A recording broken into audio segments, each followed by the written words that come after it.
Bienvenue les amis dans cette nouvelle analyse de portefeuille. Si toi aussi tu veux participer à cette série, ça se passe en description, tu as un lien Google Form. Et si ta réponse est assez développée et pertinente, tu as toutes les chances pour toi aussi passer dans la prochaine vidéo. Et donc aujourd'hui on analyse un portefeuille de malade mental avec un objectif de fou, donc voilà, de 2 millions d'euros. Et c'est l'objectif tout simplement de Lucas, 27 ans, qui vise donc les 2 millions de dollars avec son portefeuille crypto pour le Bull Run 2025. Donc on va tout simplement s'attaquer à son profil et à son portefeuille et vous allez voir que c'est assez impressionnant. Donc c'est parti, let's go. Donc Lucas, 27 ans, qui va nous présenter son portefeuille crypto pour le Bull Run 2025. Donc il se présente rapidement. Alors je m'appelle Lucas, j'ai 27 ans, je suis célibataire et vis en colocation à Dubaï avec 2 amis à moi. Donc ça fait un peu le cliché, un peu entrepreneur à la Yomi Denzel. Mais pourquoi pas en vrai? Pourquoi pas? Moi, Dubaï, c'est un endroit que je connais pas du tout. Mais j'aimerais pas forcément y vivre. Mais au moins pour voir comment c'est, ça doit être assez impressionnant. Donc en tout cas, déjà, si tu as réussi à te caler à Dubaï, c'est que tu dois générer pas mal d'argent. Donc bravo à toi. Et c'est ce que tu nous indiques juste en dessous. Je suis trader à mon compte sur le Forex et possède un fonds de gestion. Donc il a un salaire qui varie entre 10 000 et 30 000 euros par mois, donc déjà bravo à 27 ans, c'est assez impressionnant. C'est largement supérieur à la moyenne française, hein. Je ne sais même plus combien gagne un Français moyen, mais voilà, t'exploses tout. Et donc tu dois avoir un taux d'épargne assez impressionnant pour le coup, que tu vas pouvoir investir en crypto, d'où l'objectif assez incroyable que tu te poses, et qui sera sûrement atteignable au vu du portefeuille qu'on va analyser tout à l'heure. Donc c'est parti. Prochaine question. Alors oui, juste avant, Lucas a une chaîne YouTube. Voilà, j'ai découvert ça. En fait, quand j'ai vu le blast de Lucas Invest, je me suis dit, ça fait vraiment blast de YouTuber pour le coup. Et c'est le cas. Voilà, il a une chaîne YouTube, donc n'hésitez pas à aller checker ça si ça vous intéresse. Apparemment, il parle de trading, voilà, d'investissement. Donc pourquoi pas, en vrai c'est bien, bonne initiative, je pense que t'as une chaîne plutôt développée, 11 000 abonnés, 12 000 abonnés, 14 vidéos, c'est propre, très propre, les miniatures sont clean, donc déjà c'est cool, donc n'hésitez pas à aller checker. Et donc depuis quand investit Lucas en crypto? Alors il a commencé à investir donc en crypto le 1er février 2021, donc soit il y a maintenant 3 ans, bientôt 4. Je suis passé de 20 000 euros à 100 000 euros, ok, mais j'ai tout perdu car je n'ai rien vendu. Ok, donc là c'est... encore une fois, hein, souvent, moi je sais que c'est mon premier bull run, et on dit souvent que le plus gros piège quand on débute dans ce marché-là, c'est finalement d'être trop gourmand et de ne pas vendre. Et finalement, c'est ce qui se passe pour beaucoup de débutants, j'ai l'impression, puisque tu étais un débutant il y a 4 ans, tu as perdu la majorité de ce que tu avais gagné finalement, tu as même tout perdu. Donc clairement c'est vraiment ça le gros piège. Moi-même je vais y faire attention, donc c'est pour ça, si toi aussi par exemple, si toi aussi c'est ton premier bull run, fais attention à bien prendre des profits, à avoir un plan de sortie, c'est hyper important. Moi c'est vraiment quelque chose sur lequel je serai intransigeant. Voilà, je vais vraiment essayer de me discipliner pour respecter mes objectifs de vente, parce qu'il faut savoir que gagner de l'argent en crypto, ça peut être facile, hein. Enfin facile entre gros guillemets bien entendu, mais lors d'un bull run ça peut monter très très vite et ça peut être très difficile d'appuyer sur le bouton vendre. Donc vraiment il faut avoir un plan, une stratégie les amis, c'est hyper important si on veut s'en sortir gagnant, parce que voilà, 90% des investisseurs en crypto finissent par perdre de l'argent parce qu'ils ne vendent pas leur position. Donc quand vous avez un wallet à 100 000 balles et que vous ne vendez pas et que vous vous retrouvez une semaine après ou le lendemain avec un capital divisé par 3, vous pleurez, voilà, tout simplement. Donc c'est pour ça, c'est hyper important d'avoir un plan de vente, de se faire un petit tableau Excel et de vendre ses positions au fur et à mesure et de ne pas attendre le top de marché au risque de tout perdre. Donc depuis 3 ans, j'ai réinvesti 90% de ce que j'ai gagné pour me préparer à ce bull run. Ok, donc là, à mon avis, t'as réinvesti pendant toute la phase de bear market.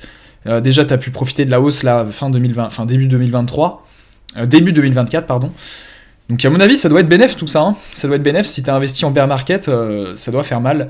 Quel est ton objectif? Alors 2 millions d'euros en partant d'un capital de 250 000 euros. Ok, donc là, on est sur quelqu'un, donc Lucas, qui investit 250K en crypto, donc bravo, c'est osé, c'est très fort. Je sais pas quelle proportion ça représente dans ton patrimoine total, peut-être que tu vas nous le dire en dessous, mais c'est assez impressionnant. Moi, à titre personnel, j'ai investi peut-être 35K, c'était vraiment le maximum que je pouvais faire. Mais alors là, 250K, c'est un autre niveau. Donc bravo à toi. Quelle part en pourcentage représente la crypto dans ton patrimoine? Donc voilà, on y vient, c'est ça qui est intéressant. Alors tu as investi 75% de ton patrimoine en crypto-monnaie. Donc voilà, grosse prise de risque quand même, mais je pense que ça vaut le coup. Le risk-reward pour le coup est plutôt positif. parce qu'à mon avis, tu vas en ressortir largement gagnant de ce bull run. Donc 75%, j'ai également un appartement sur Dubaï que je suis en train de payer. Donc 70 000 euros de payer sur 130 000 euros. Ok. Donc ça fait déjà un actif, donc en plus. Je ne possède rien en bourse encore, le but est de faire assez d'argent sur la crypto pour ensuite investir en bourse et être rentier. Alors c'est drôle parce que c'est exactement mon point de vue à moi aussi. En fait, j'étais investi en bourse lors des 3 dernières années, et je me suis dit, mais en fait, à quoi bon utiliser la bourse quand tu sais que tu as un levier beaucoup plus puissant qu'est la crypto-monnaie pour faire décupler ton capital. En fait, la bourse, c'est bien comme investissement à partir du moment où on a déjà un capital de départ assez avancé pour faire fructifier, faire jouer les intérêts composés, faire fructifier son capital. Mais je pense que vraiment, quand on a un capital qui est plutôt faible, entre guillemets, inférieur à 100 000 euros, je pense que c'est davantage opportun d'utiliser le levier de la crypto-monnaie, parce que finalement, c'est quelque chose qui peut nous faire passer au niveau supérieur de manière très rapidement. Au lieu de marcher un escalier à 250 marches, on va finalement monter un escalier de 50 marches, parce que la crypto va nous faire gagner du temps, tout simplement, ça sera moins difficile, et ça sera plus facile pour le coup de faire fructifier son patrimoine. Lorsqu'on a un capital de départ assez faible, donc j'entends assez faible, inférieur à 100 000 euros, enfin selon moi. Donc voilà, c'est exactement la stratégie que j'ai adoptée aussi. Ok. Alors maintenant, on va plutôt se focus, maintenant qu'on connaît un peu le profil de Lucas, on va aller voir un peu son portefeuille, à quoi ça ressemble, parce que c'est intéressant. Donc, quelle est la répartition de votre portefeuille crypto? On va voir donc, alors portefeuille en positif, ok, donc on a du Tao.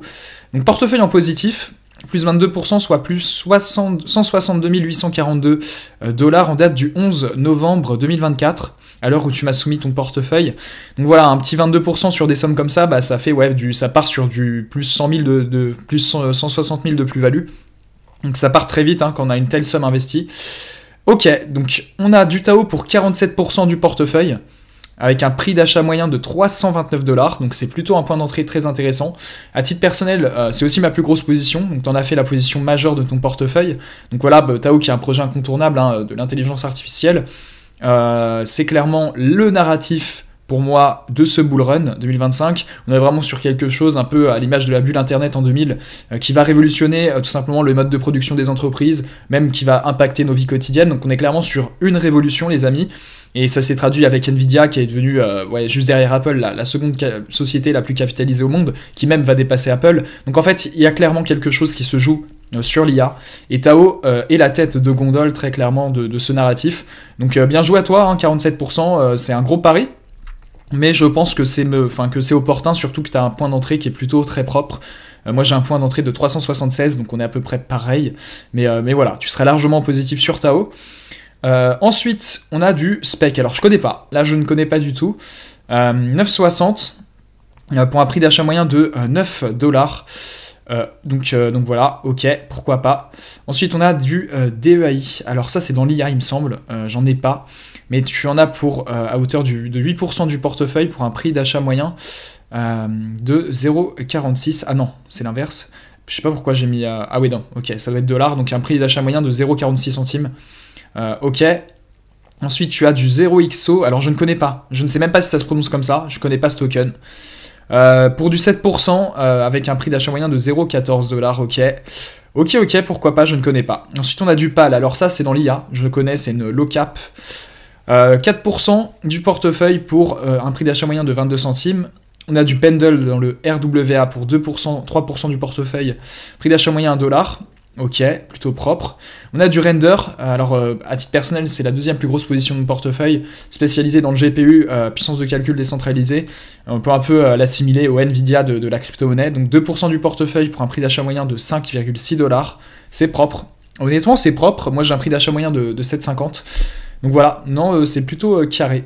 Plutôt carré, comme on dit. Ensuite, on a du IO.net. Alors, IO, attends. Ouais, ça, c'est dans l'IA, je crois. Si je dis pas de bêtises.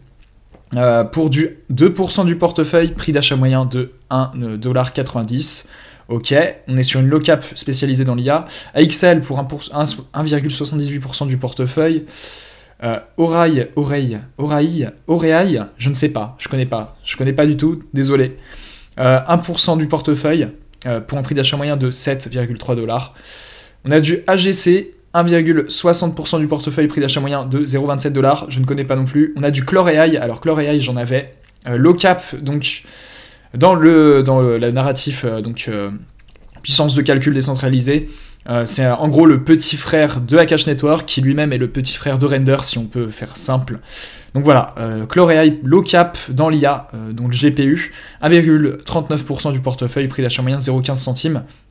Très intéressant, il peut faire mal Chlorei, je pense, même si c'est une low cap. Ensuite, on a PropC, donc ça c'est dans le RWA, 1,34%, prix d'achat moyen 1,86 centimes. Miro, 1,24% du portefeuille, 0,10 centimes, je ne connais pas. Anyone, je ne connais pas, c'est peut-être un meme coin. Je crois que c'est un meme coin. 1%, prix d'achat moyen 1,32%, 1,32 $, pardon, du portefeuille. On a Bosson, je connais pas. 0,94% du portefeuille, prix d'achat moyen 0,16 $. LAI, c'est peut-être de l'IA, je ne sais pas, je connais pas. 0,84%, prix d'achat moyen 0,03 centimes. Blender, 0,70% du portefeuille, prix d'achat moyen 0,53 centimes. NMR, spécialisé dans... Je connais ce token, je crois que c'est dans l'IA. 0,62% du portefeuille, prix d'achat moyen 13,43 $. SMH, 0,55% du portefeuille, prix d'achat moyen 0,28 $. Cray, 0,27% du portefeuille, prix d'achat moyen 0,11 $. Ok, alors là, on est sur un portefeuille plutôt dirigé, axé sur des mid-cap, low-cap, avec peu de leaders finalement, mais c'est à nuancer parce que finalement ton leader c'est Tao et t'as 47% du portefeuille de ta répartition qui est dessus. Donc en soi, c'est plutôt intéressant parce que t'es quand même investi en majorité sur des leaders de narratif, même si tu as beaucoup de low cap. Tu as combien de tokens en tout? Donc tu en as 1, 2, 3, 4, 5, 6, 7, 8, 9, 10, 11, 12, 13, 14, 15, 16, 17, 18, 19, 20, 21. Tu as 21 tokens dans le portefeuille. Alors moi je trouve que c'est beaucoup, encore une fois, moi c'est ma vision des choses. J'ai un portefeuille de 8 tokens. Et je suis plus adepte des portefeuilles avec peu de positions, tout simplement parce que je trouve que c'est plus simple à gérer en fait. Tu as moins de tokens à surveiller, tu peux faire des rotations, enfin, tu vois, t'as moins de charge mentale. Après, tout dépend du temps que tu alloues à ta gestion de portefeuille. Moi, je sais que j'aime bien avoir... je suis un investisseur passif, c'est-à-dire que j'aime pas être toute la journée devant les graphes. Je ne sais pas quel est vraiment ton profil, si t'es souvent sur le portefeuille ou non à faire des réallocations. Moi, je sais que j'aime bien les portefeuilles minimalistes, on va dire. Voilà, là, t'as 21 tokens, c'est pas forcément le genre de portefeuille que je ferais, moi, personnellement. Mais après, ce qui est intéressant, c'est que t'as quand même la majorité de ton investissement, enfin, la majorité de ton allocation se trouve sur Tao, qui est un leader de narratif, d'autant plus dans l'IA. Donc ça, c'est intéressant, avec un prix d'achat moyen plutôt optimisé. Donc voilà, je pense que ça, c'est une bonne décision. Ensuite, ici, on a plutôt 9%, 8%, 7%, c'était 3 autres grosses positions du portefeuille. Je ne connais pas, je connais que des AI, je ne sais même pas comment ça se prononce, mais je crois que c'est dans l'IA. Mais en tout cas, voilà, c'est un portefeuille risqué, ça c'est sûr. Render, qui est un leader de narratif, 2%. Tu as peu de leaders de narratif finalement, mais les seuls que tu les as vraiment blindés, comme Tao. Le seul que t'as d'ailleurs, tu l'as blindé.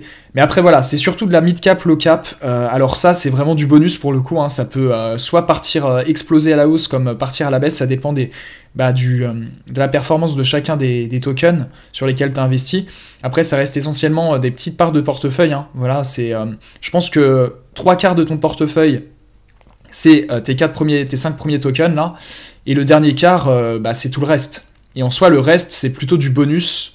Mais vraiment, ce qui va faire la diff dans ton portefeuille, pour le coup, c'est la perf de Tao et des 4 autres tokens qui se trouvent juste en dessous, là.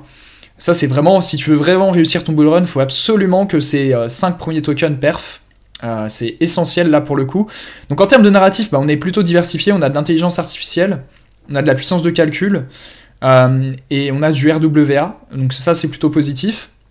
En termes de répartition, de management du portefeuille, on a une position majoritaire sur Tao, hein, donc en soi t'es quand même assez concentré sur Tao, donc moi je trouve ça plutôt positif parce que c'est un leader de narratif dans l'IA, donc c'est un projet très sérieux, moi-même c'est ma plus grosse position, donc pourquoi pas en vrai, et donc voilà, en termes de répartition de capitalisation, t'as une grosse cap avec Tao et le reste c'est essentiellement de la mid et de la low cap, donc c'est assez risqué quand même, mais voilà, je pense que c'est un portefeuille qui peut largement perf, très clairement, hein.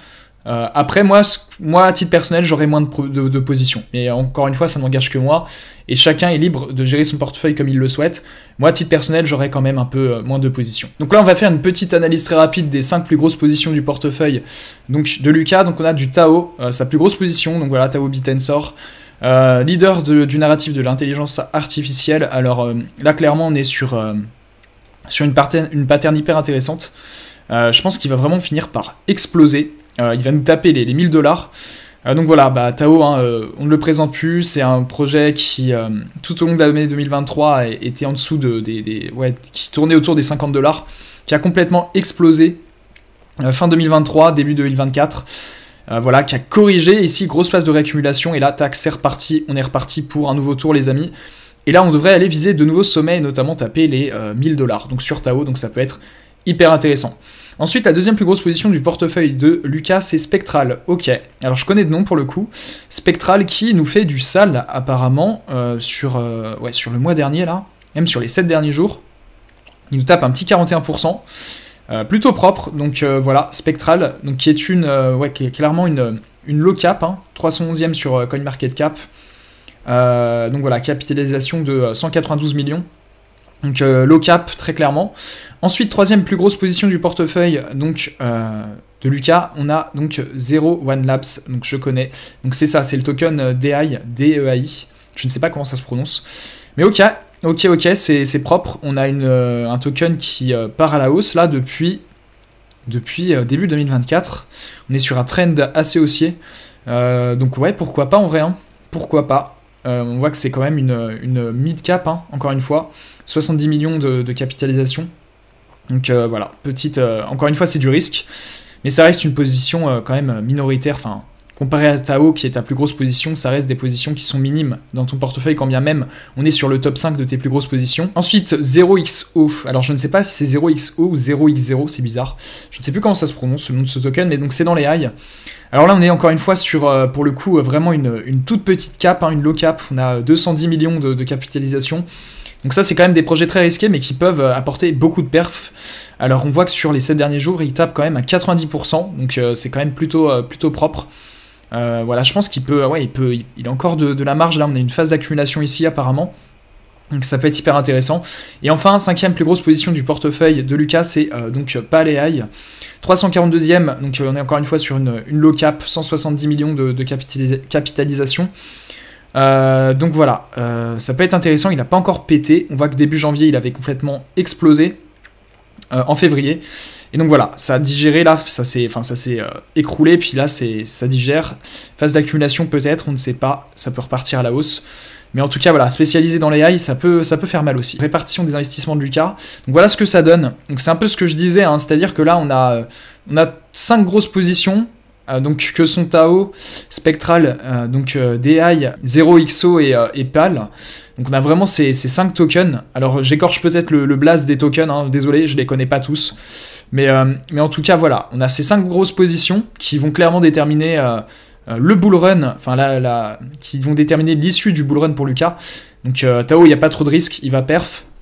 Mais voilà, il faut vraiment que ces 5 tokens perf. Le reste, donc voilà, c'est bien ce que je disais, hein, on a un quart de low cap ici. Ça, c'est plus du bonus pour le coup, qui peut être le facteur X du portefeuille qui fait que tout va exploser. Ça peut vraiment apporter de la surperformance pour le coup. Mais voilà, en tout cas, le cœur du wallet, du portefeuille de Lucas, c'est vraiment ces 5 tokens. Donc voilà, il n'a pas le droit à l'erreur, il faut que ces tokens perf. Et le reste, tout ça, c'est plutôt le factor X, voilà, le dernier quart du portefeuille, avec toutes les mid-caps ici. Voilà, ça c'est vraiment ce qui va faire que le portefeuille de Lucas va pouvoir exploser à la hausse. En tout cas, c'est ce que je te souhaite. Mais en tout cas, voilà, beau portefeuille, très clairement. Assez risqué, hein, c'est quand même des gros paris, parce qu'on a peu de leaders. Hein. Même si on a Tao en leader sur lequel tu as investi en majorité, on a quand même peu de leaders dans ce portefeuille. C'est essentiellement un portefeuille ciblé sur les low cap, les mid cap et les low cap. Donc voilà, pourquoi pas en tout cas, il y a du risque, mais ça peut se jouer, donc avez-vous quelque chose à rajouter? Je tiens à préciser que je me concentre essentiellement sur l'intelligence artificielle, car selon moi c'est la narrative qui va le plus exploser avec les mêmes coins. Alors effectivement, ça se voit que tu es très axé IA dans le portefeuille, c'est une bonne chose, je pense, je suis assez d'accord avec toi, pour moi c'est le narratif de ce bull run qui va vraiment attirer les liquidités, et avec des projets qui sont vraiment sérieux, entre guillemets, ou qui apportent une vraie plus-value. Et au-delà de ça, c'est un narratif qui est incontournable aujourd'hui. Donc je pense que tu te mouilles pas trop en investissant massivement sur ce narratif, pardon. Donc c'est également mon cas. Mon portefeuille est monté à 600K en mars 2024. Ok, mais je n'ai pas pris de profit. Donc oui, parce que mars 2024, on sortait finalement, on avait l'ETF Bitcoin qui avait été accepté, donc le marché La liquidité est arrivée, s'est déversée sur Bitcoin, le marché s'est capitalisé, et ensuite on a eu la correction de mi-cycle.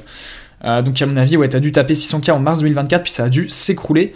Je compte sortir du marché assez rapidement, vers février-mars 2025, ok. C'est à peu près également ma target. J'ai conscience bien évidemment que c'est un portefeuille risqué, mais je l'assume entièrement. Et il correspond à mon profil d'investisseur. Ok. Bah écoute, si c'est ton profil d'investisseur, bah tant mieux. Ça veut dire que tu vas savoir gérer la situation, que tu vas assumer les risques pris et que tu vas prendre les bonnes décisions en connaissance de cause, pas sous le coup de l'émotion. Donc voilà, encore une fois, c'est important de connaître son profil d'investisseur.